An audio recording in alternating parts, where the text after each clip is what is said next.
നമസ്കാരം. ശബരിമലയിലെ സ്വർണ്ണപ്പാളി വിഷയത്തിൽ ഹൈക്കോടതിയുടെ കർശന ഇടപെടൽ. ശബരിമലയിലെ സ്വർണ്ണപ്പാളിയുടെ അളവിൽ കുറവ് കണ്ടെത്തിയതിൽ അന്വേഷണം പ്രഖ്യാപിച്ച് ഹൈക്കോടതി. 3 ആഴ്ചയ്ക്കകം വിശദമായ അന്വേഷണ റിപ്പോർട്ട് സമർപ്പിക്കാനാണ് ദേവസ്വം വിജിലൻസിന് ഹൈക്കോടതിയുടെ ദേവസ്വം ബെഞ്ച് നിർദ്ദേശം നൽകിയിരിക്കുന്നത്.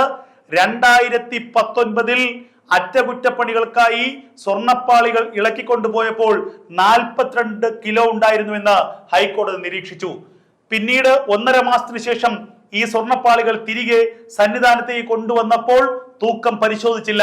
എന്നാൽ പിന്നീടുള്ള പരിശോധനയിൽ 4 കിലോയുടെ കുറവ് കണ്ടെത്തിയെന്നാണ് ഹൈക്കോടതി ഇപ്പോൾ വ്യക്തമാക്കിയിരിക്കുന്നത്. ഞെട്ടിപ്പിക്കുന്ന സംഭവമാണെന്ന് ഹൈക്കോടതി പറഞ്ഞിരിക്കുന്നു. 4 കിലോ സ്വർണ്ണപ്പാളി എവിടെ പോയി എന്നതിന്റെ കൃത്യമായ മറുപടി വേണമെന്നാണ് ഇപ്പോൾ ഹൈക്കോടതി ആവശ്യപ്പെട്ടിരിക്കുന്നത്.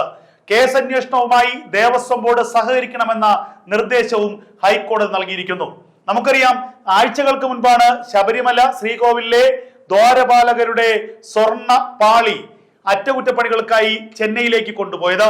അപ്പോൾ പോലും ദേവസ്വം ബെഞ്ചിന്റെ അനുമതി, ഹൈക്കോടതി ദേവസ്വം ബെഞ്ചിന്റെ അനുമതി ദേവസ്വം ബോർഡ് തേടിയിരുന്നില്ല. അറ്റകുറ്റപ്പണികൾക്കായി കൊണ്ടുപോയി എന്നുള്ള വിവരം പുറത്തു വരികയും അത് വലിയ വാർത്തയാവുകയും ചെയ്തപ്പോൾ സ്വമേധയാ ഈ വിഷയത്തിൽ ഹൈക്കോടതി ഇടപെടുകയായിരുന്നു. അപ്പോൾ ചില മുട്ടാന്യായങ്ങളുമായി ദേവസ്വം ബോർഡ് ഹൈക്കോടതിയെ സമീപിച്ചു. ആയിക്കോട്ടെ, അറ്റകുറ്റപ്പണികൾ കർശനമായ നിബന്ധനയോടെ വേഗം പൂർത്തിയാക്കി തിരികെ സ്വർണ്ണപ്പാളികൾ പുനഃസ്ഥാപിക്കണമെന്ന് ഹൈക്കോടതി നിർദ്ദേശിക്കുകയും ചെയ്തു. ഇതിനിടയിൽ ചില വാർത്തകൾ, ചില മറ്റ് വിവാദങ്ങൾ പുറത്തു വന്നിരുന്നു.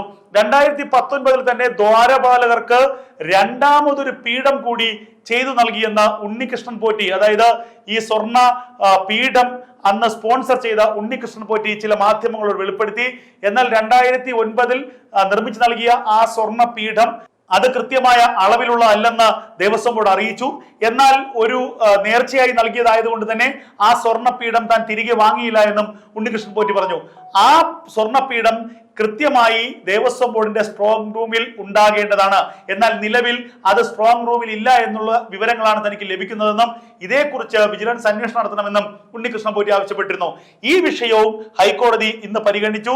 2 പീഠങ്ങൾ അത് സ്ട്രോങ് റൂമിൽ ഉണ്ടോ ഇല്ലയോ എന്നത് സംബന്ധിച്ച് വളരെ കൃത്യമായ ഒരു മറുപടി ഉടനടി ഹൈക്കോടതിക്ക് സമർപ്പിക്കണമെന്നാണ് ദേവസ്വത്തിന് നൽകിയിരിക്കുന്ന മറ്റൊരു നിർദ്ദേശം. എന്തായാലും ശബരിമലയിലെ സ്വർണ്ണപ്പാളിയിൽ വൻ കുറവുണ്ടായിരിക്കുന്നു. 4 കിലോയുടെ കുറവ് ഉണ്ടായിരിക്കുന്നു എന്നാണ് ഹൈക്കോടതി കണ്ടെത്തിയിരിക്കുന്നത്. ശബരിമല സന്നിധാനത്ത് നടക്കുന്ന കൊള്ളയുടെ മറ്റൊരു തെളിവാണ് ഇപ്പോൾ പുറത്തു വന്നിരിക്കുന്നത്. ശബരിമല സന്നിധാനത്ത് അയ്യപ്പ വിഗ്രഹം പോലും സുരക്ഷിതമല്ല എന്ന് പറയേണ്ടി വരും. കാരണം എന്തൊക്കെയോ മഹാഭാഗ്യം കൊണ്ടാണ് ശബരിമല സന്നിധാനത്ത് അയ്യപ്പന്റെ പ്രതിഷ്ഠ ഇപ്പോഴും ഇരിക്കുന്നത്. ഇത്തരം കള്ളന്മാർ, ഇത്തരം കൊള്ളക്കാരാണ് ഈ ദേവസ്വം ബോർഡ് ഭരിക്കുന്നതെങ്കിൽ ഈ ശബരിമല അയ്യപ്പ സ്വാമിക്ക് പോലും അവിടെ സുരക്ഷിതത്വമില്ല എന്ന് പറയേണ്ടി വരും. എന്തായാലും ഹൈക്കോടതി കണ്ണിമ ചിമ്മാതെ നോക്കിയിരുന്നിട്ട് പോലുമാണ് ഈ പറയുന്ന തട്ടിപ്പുകളും വെട്ടിപ്പുകളും ശബരിമലയിൽ അരങ്ങേറുന്നത് എന്നതുകൂടി മനസ്സിലാക്കുക.